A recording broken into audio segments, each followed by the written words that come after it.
So here we have effort versus results on the ES Mini using a 15-minute time frame.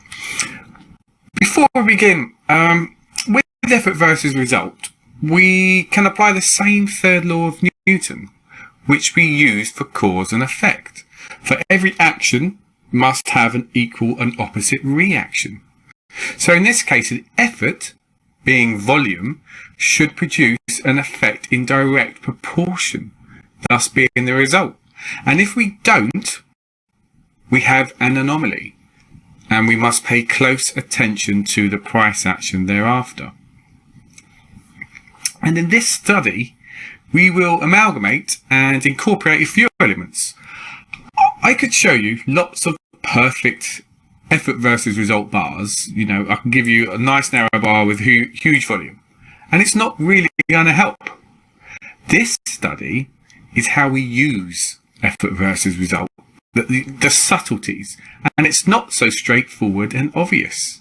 You know, this is the application in real life, real trading conditions, and that is of importance.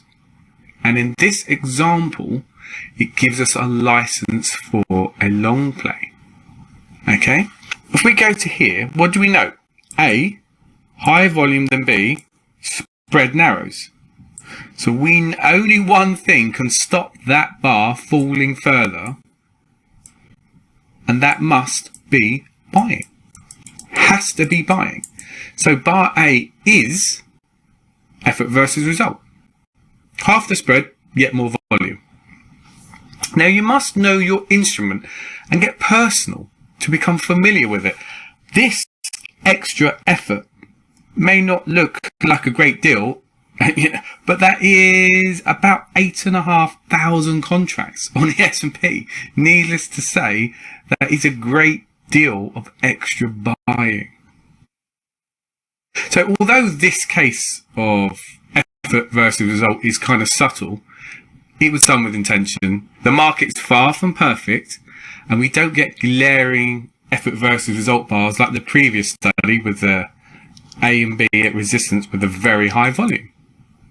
This practical, complex study will enhance our knowledge, our learning experience, but nonetheless, bar A is effort versus result, so we know buying is present.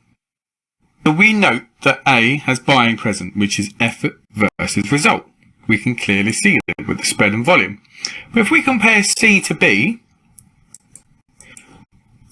they are the same length in spread, yet volume declines. Now that doesn't show ease of movement, that shows a lack of selling pressure. Now we're going to dig deeper and take this chart apart. We'll dissect it. Now we're going to add structure and a little demand zone. Let's take this chart apart. Well, we're in a downtrend where we become oversold with a climactic bar. We have a popping volume that slams straight down and we close under yesterday's low. That reminds me, for intraday traders, yesterday's high and lows are very important areas of structure and must be applicated. They must be drawn on your charts every single day. Okay, very important areas. As we're coming down, we become climactic at A, and this action occurs very frequently. When we're in a downtrend, or perhaps more of an established older trend than this, we often end with the climactic bar slamming into a support level. Not necessarily yesterday's low, but a support level nonetheless. And we have to pay close attention to the price action thereafter, because it can often lead to a reversal. Okay. Now from A, what do we notice? We get no downside follow through. We have just closed and broken and held under yesterday's low. And as we know, these are very important levels for intraday trading, and we are on a 15-minute time frame. And then we hold here, we dip down, reverse close firm with a huge surge in volume. So that is demand coming into the market, but also supply, because it had to dip it down in the first place, and we don't reverse to close above here. But clear buys won this battle. And then what happens at B? We slam straight down, close weak. Then the very next bar, we rally very, very hard to close back above resistance, wiping out all this negativity. So this is a 2-bar reversal that closes back above support. And this is very, very interesting price action behavior. Literally, we wipe out that whole previous bar's negativity tick for tick. Amazing, really. And we do so on a little less volume. Why? Well, because there's no selling pressure. This eradicated some of the selling pressure, naturally. Logical. This is a very aggressive 2-bar reversal, and demand is making itself present very obviously, very blatantly. Think about it. If lower prices were on the cards, we would not rally like this on the second bar. We would have some kind of downside follow through or a weak rally and then continue south. We would not produce a bar like this. Okay, it's possible, but highly unlikely. And then a couple of bars later, we touch once again here to close firm. Now, what do I note here? Now, this is where I would draw in a demand zone. Why? Well, because we cannot close. I'd notice the touch. I'd notice the touch. I'd notice the touch here, the touch here, the touch here, the touch here. And the one close we do get under this level, we instantly reverse and close firm. We dip down under and we close firm back in this area. Okay? And then we have a little rally and we come back to our effort versus result bar at C.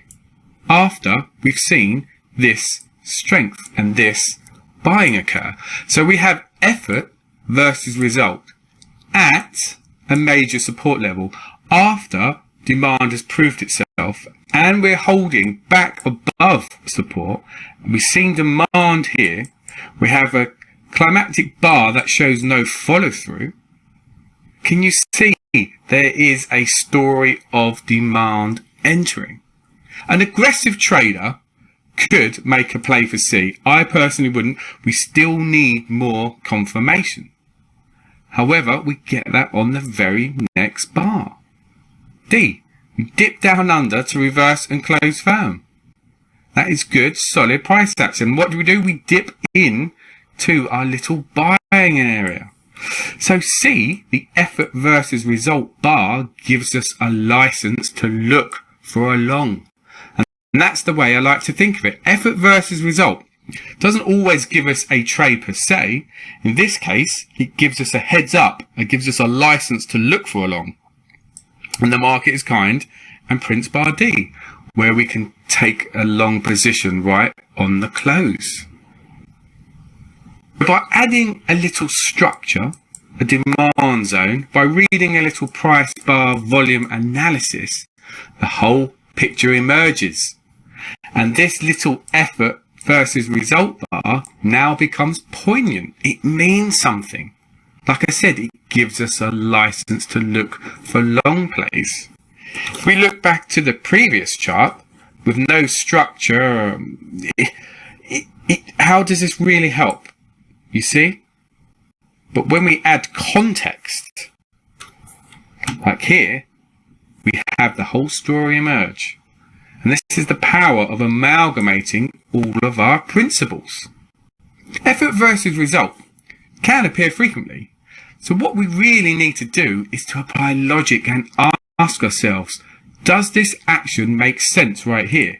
Does this action make sense right here? Well, yes, it does when we add all the elements together.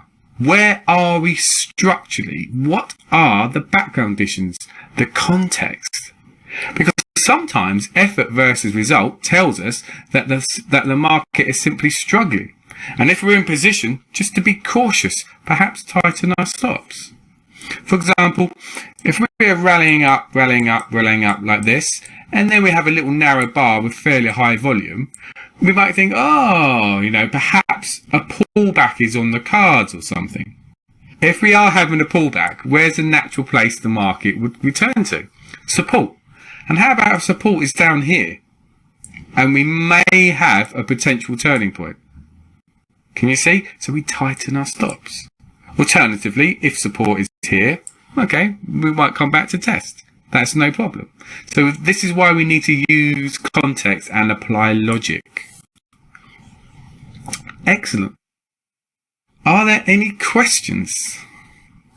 I know you guys have been very quiet, and I do apologise. We've overran by a couple of hours, but there is a lot of information, a lot of data in today's session. I didn't think we'd overrun that much. Again, I do apologise. This is necessary, and it's important that I can give you the best grounding I possibly can. And I can notice that a few of you are tired. The questions have ceased. But again, please feel free to send me an email if any questions arise. I'm more than happy to answer them.